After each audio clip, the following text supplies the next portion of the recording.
Honda will kick up another gear with plans to introduce a successor to the Honda S2000 Roadster, and our exclusive image is the best hint yet at what it will look like.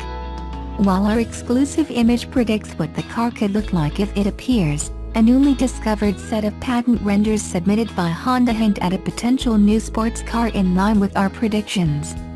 Honda has said nothing official on the matter though, and the patent itself pertains to the car's interior, not the exterior design. In 2015 we reported that an S2000 replacement, dubbed the Baby NSX, would feature a mid-mounted version of the Civic Type R's 2.0-liter turbocharged four-cylinder engine.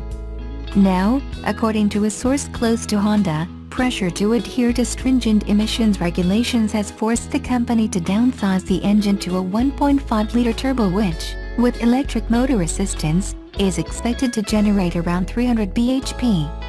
Honda is acutely aware of the popularity of, and the profits to be made from, mid-sized sports cars, especially in the US. Rivals such as the Porsche Cayman, Audi TT, BMW Z4 and even Alfa Romeo 4C will be the targets when the S2000 successor appears in around 3 years. Design inspiration will mainly come from Honda's flagship NSX, seen in the angular LED headlamps, wide air intakes and sculpted rear end of our image.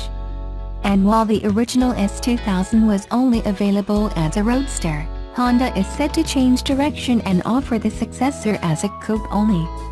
A price of around £50,000 is being targeted, and the S2000 replacement will go some way towards boosting the brand's image in the US, Europe and other markets like Australia. The Civic Type R is a good start, but the NSX will be out of reach for many. So Honda really needs a signature mid-engine sports car that does not break the bank and appeals to fans at the same time, revealed our source. Another critical factor for the new coupe is the company's relationship to Formula One. The new S2000 will incorporate F1 technology and be developed in conjunction with McLaren and Honda's F1 program. Our source explained, when Honda made its last F1 comeback in 1999, it basically coincided with the development of the original S2000. That's where you got the first generation screaming 9,000 RPMs engine. Nissan is doubling down on the rise of SUVs. Not only has the Japanese brand expanded its SUV range to include the Juke, Qashqai, X-Trail, Pathfinder and Patrol, Nissan Australia has axed most of its passenger car range. The Micra, Pulsar, Almera and Altima have all been dropped in the face of greater demand for SUVs. While the Qashqai and X-Trail have proven popular and sit near the top of the sales charts in their respective segments, the same can't be said for the Pathfinder. It isn't a commercial failure by any stretch, but it hasn't matched the likes of the Toyota Kluger, Holden Captiva and Mazda CX-9. That's despite a complete redesign of the Pathfinder concept in 2013, when it switched from an off-road friendly body-on-frame underpinnings to a more car-like soft-roader setup. For 2017, it has been given a significant update, including an engine that the company claims is 50% new as well as tweaked styling and more technology. Nissan has an extensive range for the Pathfinder with two-wheel drive and all-wheel drive models across 3 trim levels, Street, L and T.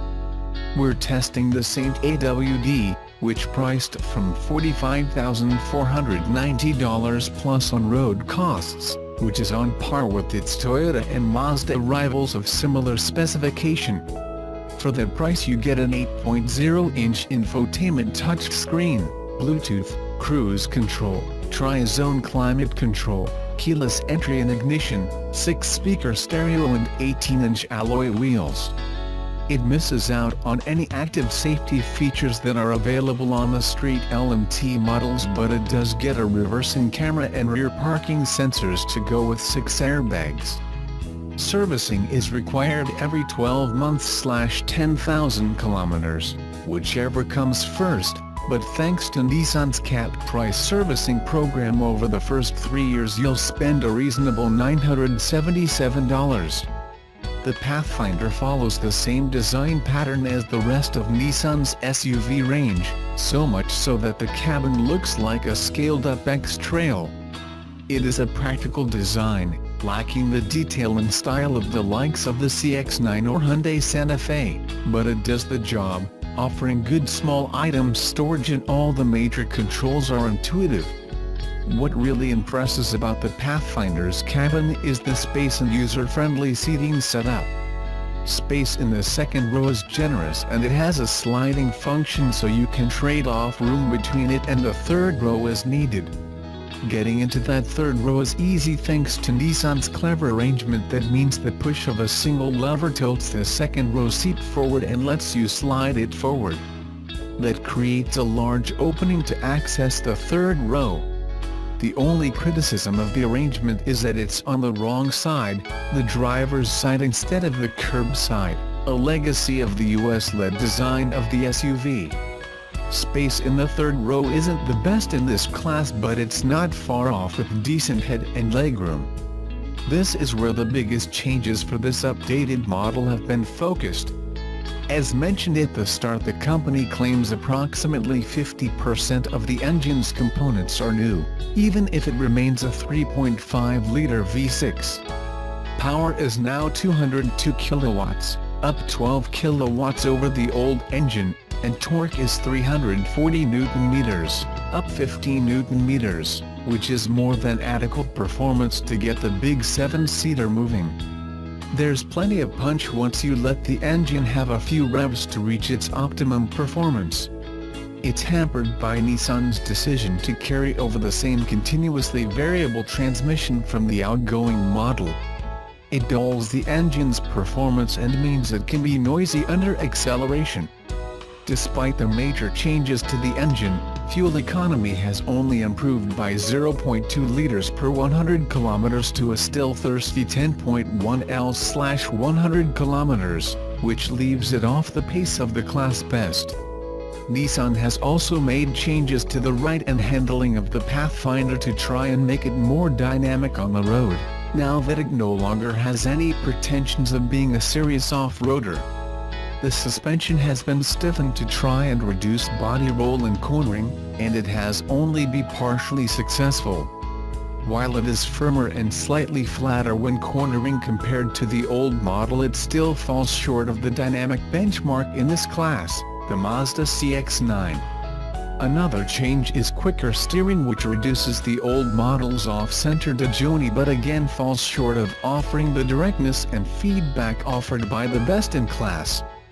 Nissan has made some small improvements to the Pathfinder, but they aren't enough to make it a standout on the crowded 7-seat SUV market. It's let down by a thirsty engine and average on-road character, but it offers up excellent interior space and practicality. And that may be more important to those in the market for a 7-seat SUV, which is good news for Nissan. The Nissan Qashqai is immensely popular for a few excellent reasons. For a start, it pioneered the crossover segment of the market, and the first one in usually proves popular. But the main appeal has always been the combination of SUV practicality with the driving characteristics and running costs of a regular hatchback. Always a winning combination for tax-conscious company car drivers. That must be why Nissan has paid special attention to the thoughts of the 2.3 million Qashqai drivers across Europe when it came time to update their best-selling urban crossover. Geese and golden eggs spring to mind. This latest version of the Qashqai goes on sale from next month, and Nissan has been inspired by the insight of existing drivers to focus the upgrades in 4 areas: design, quality, technology, and performance.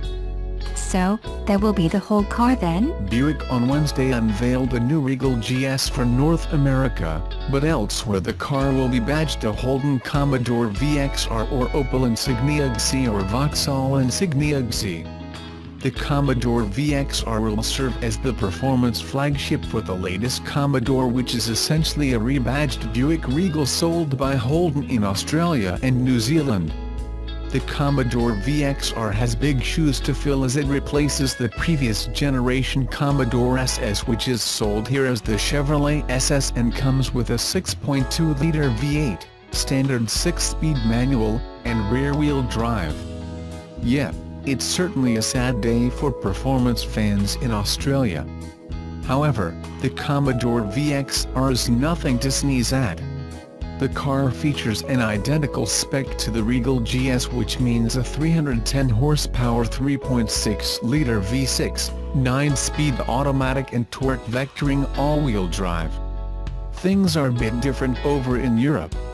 Opel, which operates as Vauxhall in the United Kingdom, sells the standard Regal as its latest insignia, and the car's performance variant is the Insignia XC. It seems Opel has ditched the previous generation model's OPC tag. Opel has also decided to ditch the Regal GS's V6 in favor of a 2.0-liter turbocharged inline-4, which makes sense given the high cost of gasoline in Europe. The smaller engine is more fuel-efficient but also less potent, with its peak power coming in at 256 horsepower. Opel has also equipped its car with an 8-speed auto instead of a 9-speed,